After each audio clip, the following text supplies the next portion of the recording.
कांग्रेस पूरे देश में पेपर लीक के सवाल पर लगातार सड़कों पर है। देश के चुने हुए नेता प्रतिपक्ष लगातार इस मुद्दे को उठा रहे हैं। हम कह रहे हैं कि प्रधानमंत्री चुप्पी तोड़ें, अपनी मजबूरी से बाहर आकर के अयोग्य शिक्षा के लिए अयोग्य शिक्षा मंत्री के ऊपर कार्रवाई करें, उनको बर्खास्त करें, दोषियों के ऊपर सख्त कार्रवाई हो, जीरो टॉलरेंस के साथ पेपर लीक को रोकने के लिए सख्त कानून बनाया जाए और इस देश की परीक्षाओं के चलते, परीक्षा में होने वाली गड़बड़ियों के चलते जो देश के भविष्य का, देश के नौनिहालों का गला घोटा जा रहा है, इसको बंद किया जाए।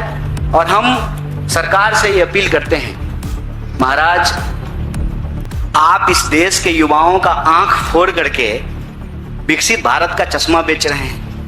इस देश के युवाओं को कैद करके, उनकी आवाज को दबा करके आप विकसित भारत का चश्मा बेच रहे हैं। भारत विकसित तब होगा जब देश के विद्यार्थियों को सही शिक्षा मिलेगी, शिक्षित लोगों को रोजगार मिलेगा और रोजगार की उनकी ताकत से अर्थव्यवस्था मजबूत होगी, तब देश मजबूत होगा और तब हम विश्वगुरु बनेंगे। पेपर लीक कराने वाले गुरुओं से जिनका संबंध भाजपा और आरएसएस से है, उनके दम पर तो विश्वगुरु नहीं बन पाएंगे। ये छलावा बंद किया जाए और देश के अंदर यह जो स्थिति पैदा की गई है, किसी भी लोकतांत्रिक आवाज को आनन फानन में देशद्रोही साबित करना है, पाकिस्तानी साबित करना है, यह रवैया देश के लिए ठीक नहीं है।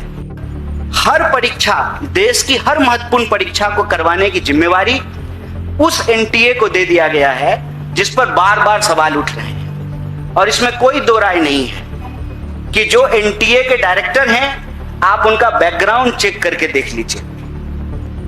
उनका बैकग्राउंड सरकार में बैठे हुए लोगों से राजनीतिक संबंध का बैकग्राउंड है।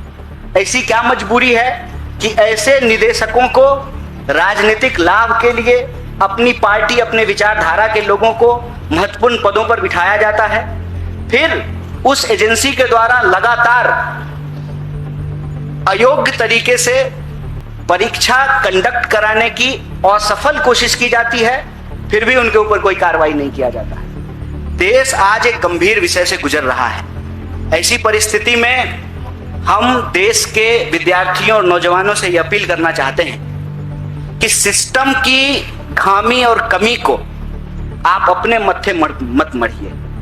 सिस्टम अपनी कमी को, अपने फेलियर को आपके माथे पर नाकामी के रूप में मढ़ना चाहती है, लेकिन आपको इन परिस्थितियों से किसी और की गलती के चलते अपनी जान गंवाने की आवश्यकता नहीं है। अगर जान गंवानी ही है तो अपने हक के लिए लड़कर मरेंगे, आत्महत्या करके नहीं मरेंगे।